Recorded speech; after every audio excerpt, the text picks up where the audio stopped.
Hey friends, back out here in front of the adventure van, and we've received our Starlink Mini kit here. Now, if you haven't seen our first video in the series, I actually show you a couple of tips and tricks to get this for the best possible price, as well as a promotion for a free month.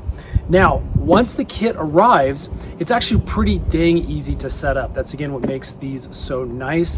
And then you'll have roaming internet access, again, right here from the van at your campsite in your RV, all sorts of really fun applications. So in today's video, we're gonna walk through that setup process step by step and show you just how easy it is.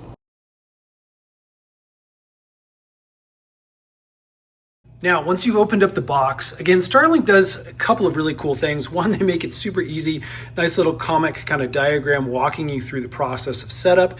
And then we've got a couple of components here. We have our antenna here. We then have our power over to the antenna with this nice long cable. So let me go ahead and just unwrap this guy. This is a really nice long cable, you can see. Definitely great if you have, a shady spot maybe where you're camping or somewhere that just needs to stretch, outside of a building somewhere to get enough space, enough sky space for the antenna to reach a satellite. Now, both ends of this cable are exactly the same. So go ahead and pick one side. I'm going to grab this. We're going to feed it through the bottom little bracket here. And then we'll go straight up into that power slot. Just make sure it seats all the way in. Again, this is weather resistant. It's really nice. It's made to be outside. But again, you don't want to expose unnecessary components to like harsh rain or in a river or something like that. Okay, with one side coming out of the antenna, we're then going to take the other end of our cable here, and we're going to plug that into our power block here. Again, same thing, it feeds up in and provides a nice good seal there. And then we can plug this into our wall outlet. Friends, once that power block's in, the setup has been complete. It really is that easy to get all the hardware nice and set. Now we have to go into our app on our phone and set up the software so that it begins broadcasting for us. Let me walk you through that process. So you'll need to go into your app store and grab the Starlink app. This is what it looks like on an iPhone, and we already have it downloaded, so I'm just gonna open this up. Now, inside your Starlink app, you are going to see a few things that kind of look like this. You can also order service or components directly from the app, which is really nice if you don't want to use the web browser.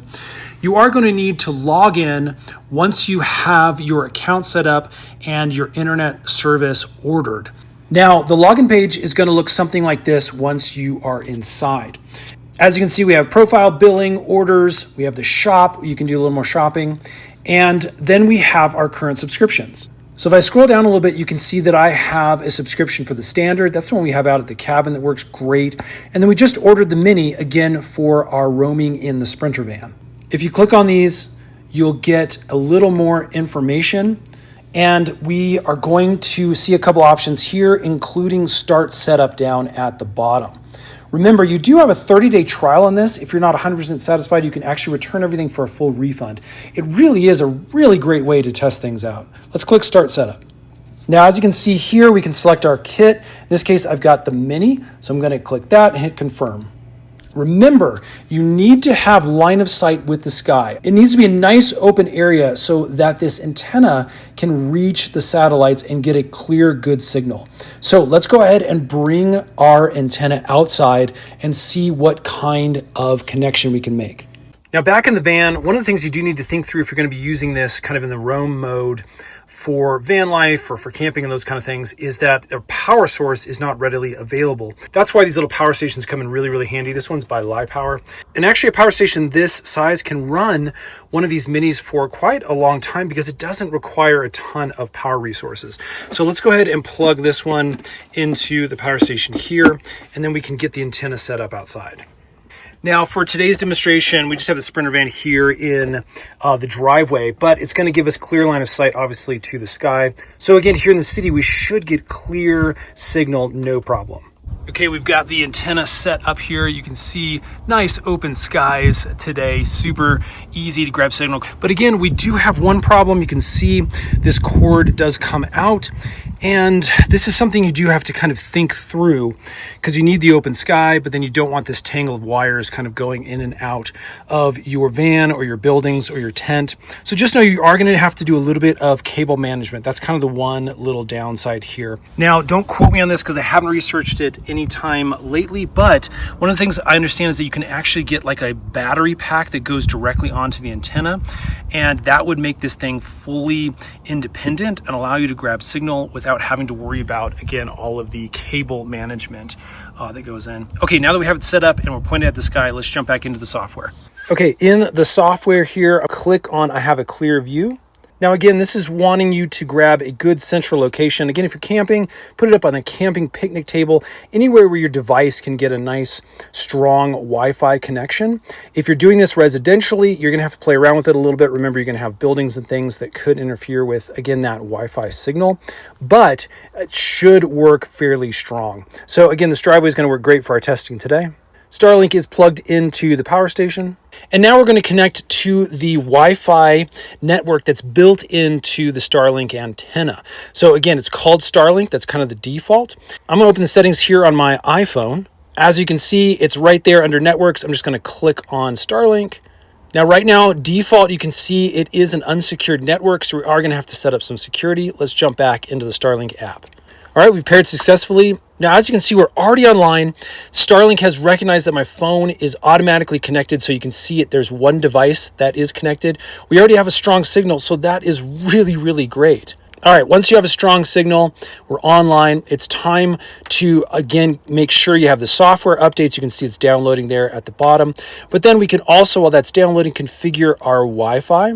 Once you click on this, you can rename it something personal, give it a personal password so that in the future, you only have the credentials, you have privacy, and this isn't an open, unsecured network. So again, very important there. You can see that the Wi-Fi does have to reload after you've typed in those new credentials, and it takes about a minute. Now, one last thing I want to do since we're online is do a quick speed test. Now, remember, we are in the city. We have a really open sky, so this is going to be one of the best tests we can get. If you're out somewhere camping a little more remote, and you have maybe some obstructions from the trees, realize the speed test may be a little bit different. So let's go ahead and just scroll down here. And what we can do is look at some of our data here. You can see we have statistics, network. You can see which devices are on the network right now. You can see I've got my phone is on. Obstructions, this is where you're going to go if for some reason you don't have a clear view, and this will really help you dial in a best location. We have alignment here, and this is really nice because as you can see, my antenna is just slightly off from where it could be if it's optimized. So let's really quick use this app to align things. And what I'm going to do is I'm just going to kneel down right here by the antenna, and I'm just going to move it around. And as you can see in real time, this will update on your app. It's really slick. I really like how this works. And finally, let's go ahead and do a speed test here now that we have things properly aligned. So this is going to pull up the speed test. We can just hit start, and this is going to do a download. And as you can see, that is pretty darn good, almost 200 megabits per second on download. This is kind of cool. You can actually see where the satellites are moving as they're pushing through that specific area of sky. And then when the antenna jumps to the next satellite in the line of sight there.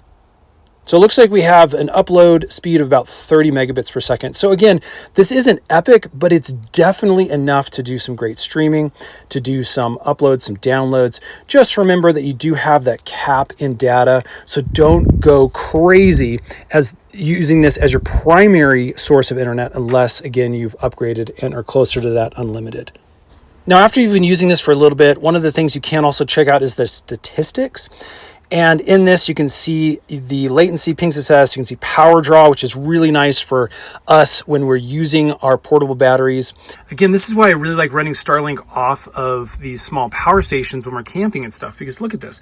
Output is only 20 watts, and it's kind of ranged between 10 and 20 watts here. But even if it punches up to a touch higher than that, we're still looking at between 12 hours. I've seen this up to 13 hours here to run internet again, and that is again on this really small little power station. So it really does not require a ton of power at all. Again, you can unplug this if you're not using the internet, and again, just have it kind of on standby. So there you go, friends. That is how you set up a Starlink Mini step by step. I hope that has helped. Again, remember, we have that promo code that I'll put in the description box below that allows you to get your first month of service free. And actually, everything is on a trial basis. If you don't like it after 30 days, you can turn the hardware and get your money back. Now, if you're interested in some more Starlink videos, hit that subscribe button. We're actually going to be doing some speed tests between the Mini and the Standard to see what the difference is. We're going to be trying this out on a few camping trips, especially in remote areas, to see how well we're able to stay connected. And again, hopefully give you guys the best possible information to help you pick out the best possible Starlink options for you. Thanks for watching. We'll see you again on the next one.